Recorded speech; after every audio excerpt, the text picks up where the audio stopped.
Hello and welcome to another episode of Reading Together from Sea Harp Press. I'm Eugene Luning, co-founder of Sea Harp, and I'm looking forward today to continuing our journey through C.S. Lewis's Mere Christianity. In our last episode on Reading Together, we were in the first book of this book, and particularly in chapter 2. Now we're going to be in chapter 3, which is entitled The Reality of the Law. I now go back to what I said at the end of the first chapter, that there were two odd things about the human race. First, that they were haunted by the idea of a sort of behavior they ought to practice, what you might call fair play or decency or morality or the law of nature. Second, that they did not in fact do so. Now, some of you may wonder why I called this odd. It may seem to you the most natural thing in the world. In particular, you may have thought I was rather hard on the human race. After all, you may say what I call breaking the law of right and wrong or of nature only means that people are not perfect. And why on earth should I expect them to be? That would be a good answer if what I was trying to do was to fix the exact amount of blame which is due to us for not behaving as we expect others to behave. But that is not my job at all. I am not concerned at present with blame. I am trying to find out truth. And from that point of view, the very idea of something being imperfect, of its not being what it ought to be, has certain consequences. And I'm going to pause here, because if you've been with us, you'll know where we are. But if you have not, then Chapter 1 took us through this idea of what I described as natural law, what Lewis describes as the law of nature. And Chapter 2 gave some objections to the way he had characterized natural law in the first chapter. But what he's saying here is, listen, I don't expect that we're going to be perfect. In fact, I'm here to get to the bottom of why we're not. But he says to us, and I think this is a great delineation between sometimes the way people want to read a book like this, trying to see if he's fixing blame for this, whether upon people, upon an imperfect plan of God, whatever it might be. He says, I'm not trying to place blame. I'm just trying to get at the truth. He's looking at the symptoms of this disease that you and I would call sin and saying, I think there may be some kind of a cancer in play here. So that is what he's getting at. He's talking about the innate sense we have of right and wrong, that conscience that's been placed into us by God. It's part of our made in the image of God nature. And he's saying, listen, it's not working quite right. Why? Let's look at the symptoms. Let's understand the disease. That's where we are as we dive into chapter 3. I'll keep reading. If you take a thing like a stone or a tree, it is what it is. And there seems no sense in saying it ought to have been otherwise. Of course, you may say a stone is the wrong shape if you want to use it for a rockery, or that a tree is a bad tree because it does not give you as much shade as you expected. But all you mean is that the stone or the tree does not happen to be convenient for some purpose of your own. You are not, except as a joke, blaming them for that. You really know that, given the weather and the soil, the tree could not have been any different. What we, from our point of view, call a bad tree is obeying the laws of its nature, just as much as a good one. Now, have you noticed what follows? It follows that what we usually call the laws of nature, the way weather works on a tree, for example, may not really be laws in the strict sense, but only in a matter of speaking. When you say that falling stones always obey the law of gravitation, is not this much the same as saying that the law only means what stones always do? You do not really think that when a stone is let go, it suddenly remembers that it is under orders to fall to the ground. You only mean that, in fact, it does fall. In other words, you cannot be sure that there is anything over and above the facts themselves, any law about what ought to happen as distinct from what does happen. The laws of nature, as applied to stones or trees, may only mean what nature in fact does. But if you turn to the law of human nature, the law of decent behavior, it is a different matter. that law certainly does not mean what human beings in fact do. For as I said before, many of them do not obey this law at all, and none of them obey it completely. The law of gravity tells you what stones do if you drop them, but the law of human nature tells you what human beings ought to do and do not. In other words, when you are dealing with humans, something else comes in above and beyond the actual facts. You have the facts, how men do behave, and you also have something else, how they ought to behave. In the rest of the universe, there need not be anything but the facts. Electrons and molecules behave in a certain way, and certain results follow, and that may be the whole story. But men behave in a certain way, and that is not the whole story. For all the time you know that they ought to behave differently. I read you a couple of paragraphs there, but what I found fascinating, and I think this is some classic Lewis, just sort of putting it out there so it's in front of us. At the end of that paragraph before, he talks about this idea of a bad tree that doesn't give us enough shade. But then it says, you really know that given the weather and the soil, the tree could not have been any different. What we, from our point of view, call a bad tree is obeying the laws of its nature just as much as a good one. Leave it to Lewis to begin to talk to us about the nature of human nature and to tie it into this analogy of a tree. Because for you and I who follow in this Christian, let's even call it a Judeo-Christian frame of reference, well, it all kind of began with a tree, didn't it?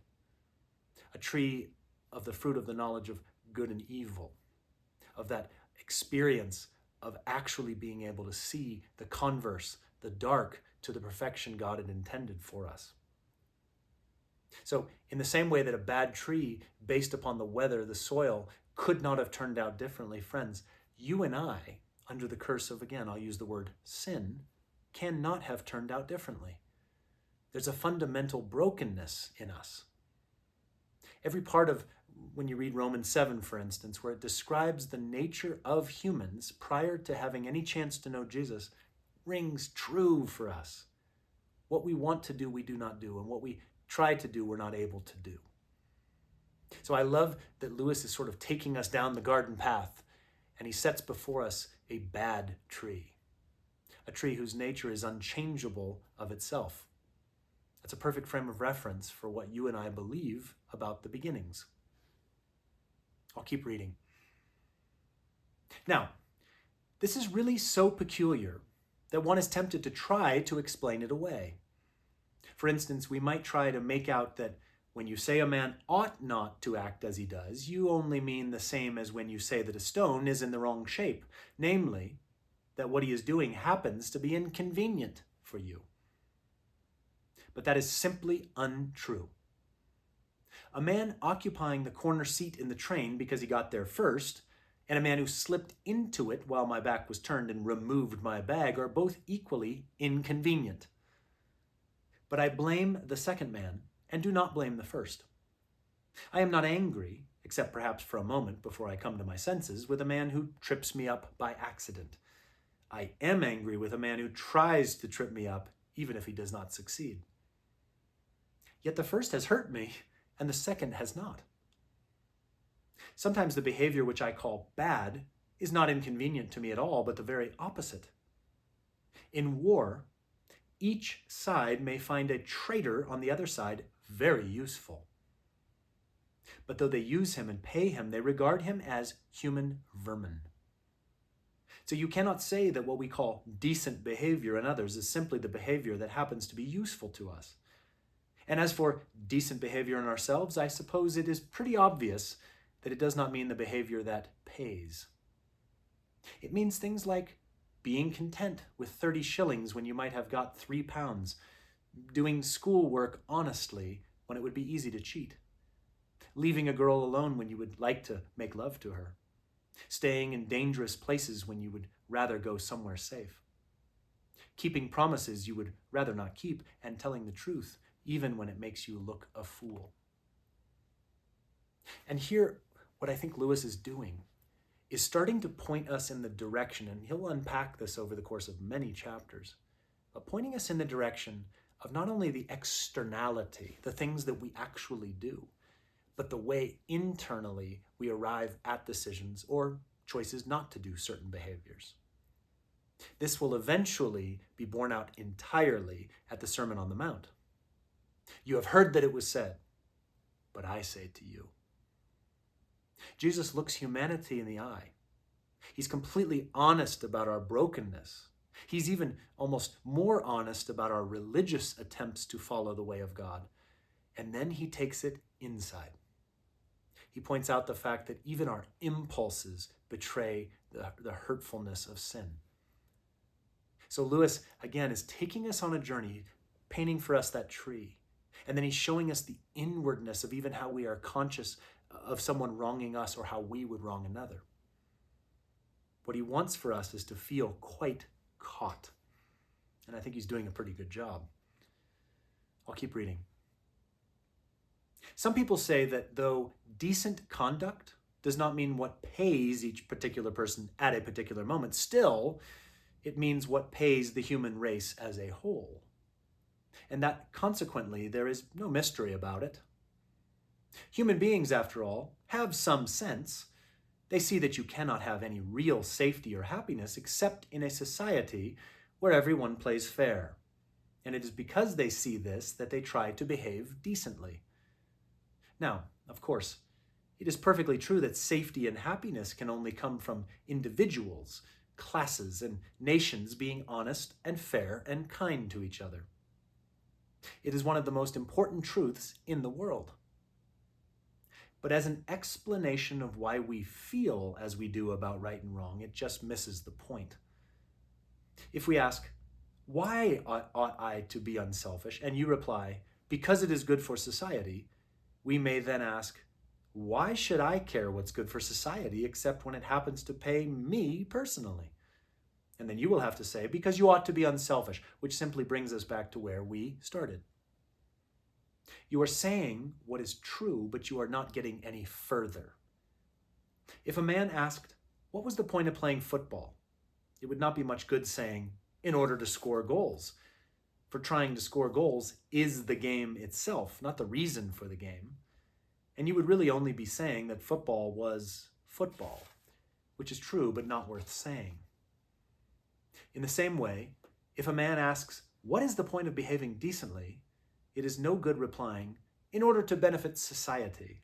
For trying to benefit society, in other words, being unselfish, for society, after all, only means other people, is one of the things decent behavior consists in. All you are really saying is that decent behavior is decent behavior. You would have said just as much if you had stopped at the statement, men ought to be unselfish. And here Lewis is pointing out, what are the motive influences for our good or bad behavior? And he's talking about how in a collective environment, I'm recording here in the United States of America, am I following Jesus because it's good for the collective? Like say for the city of Colorado Springs or the state of Colorado or for the nation in which I happen to live? Well, first and foremost, that may be true, but it has very little to do with me on a particular Friday in my human life that's recording this particular episode. It's a kind of a meaningless measure for me. If I sense that there is something higher, a right and wrong, true natural law that's sort of whispering up from within me, it's far more fascinating to think of it actually in the individual sense. What is it? What is He, God, calling me to do and to be? And how, when I find that I have recourse to do the wrong thing, is He going to make it right? These are the kind of questions that you can go around and around all day. Well, we've got one long paragraph to finish this, chapter 3, and then we'll conclude. And that is where I do stop. Men ought to be unselfish, ought to be fair. Not that men are unselfish, not that they like being unselfish, but that they ought to be. The moral law, or law of human nature, is not simply a fact about human behavior in the same way as the law of gravitation is, or may be, simply a fact about how heavy objects behave. On the other hand, it is not a mere fancy, for we cannot get rid of the idea, and most of the things we say and think about men would be reduced to nonsense if we did. And it is not simply a statement about how we should like men to behave for our own convenience, for the behavior we call bad or unfair is not exactly the same as the behavior we find inconvenient, and may even be the opposite. Consequently, this rule of right and wrong, or law of human nature, or whatever you call it, must somehow or other be a real thing. A thing that is really there, not made up by ourselves. And yet it is not a fact in the ordinary sense, in the same way as our actual behavior is a fact. It begins to look as if we shall have to admit that there is more than one kind of reality. That in this particular case, there is something above and beyond the ordinary facts of men's behavior, and yet quite definitely real. A real law which none of us made, but which we find pressing on us.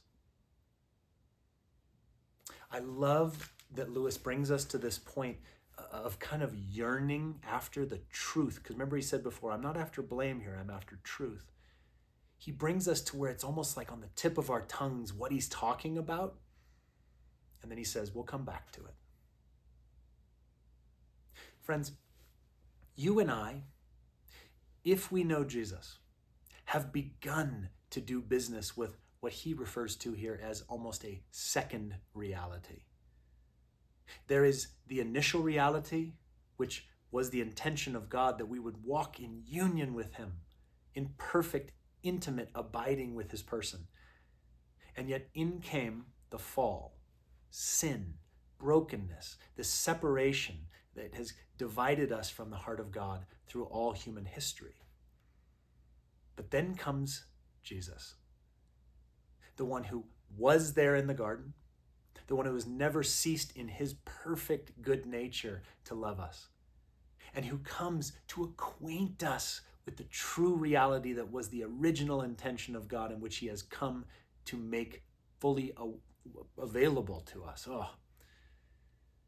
So if you feel that sort of tip of your tongue feeling of like, oh, would you just say it? Would you give it to me, C.S. Lewis? Would you explain it?